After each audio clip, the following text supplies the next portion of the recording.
বন বিভাগের কোনো প্রকার অনুমতি এবং ছাড়পত্র ছাড়াই গাছ দিয়ে তৈরি করা হচ্ছে ফিশিং বোট। কক্সবাজার জেলার চকরিয়া কুয়ারপাড়া মাছ বাজারের পাশেই তৈরি হচ্ছে অবাধে 20টিরও বেশি ফিশিং বোট, যেগুলোর আদৌ কোনো অনুমতি আছে কিনা সন্দেহ।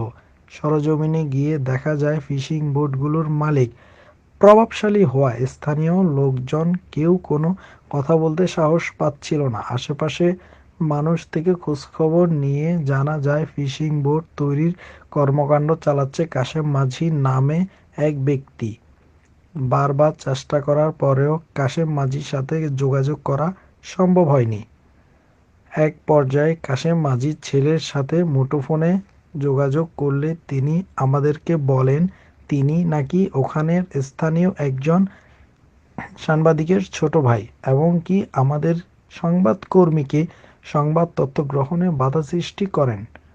পরবর্তীতে ওই স্থানীয় সাংবাদিকের সাথে যোগাযোগ করলে তিনি জানান ইমরান তার ভাই নয় এবং তিনি অবৈধ ফিশিং বোট তৈরির ব্যাপারে কয়েকবার সংবাদ প্রচার করেছেন, যার ফলে কাশেম মাঝি তাকে বিভিন্ন দিক থেকে হুমকি-ধমকি দিয়ে আসছেন।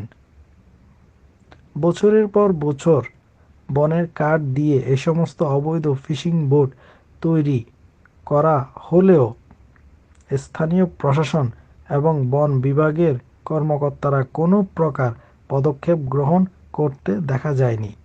রুবেল হোসেনের ক্যামেরায় রিপোর্ট করেছেন আলমগীর হোসেন, চকরিয়া, কক্সবাজার।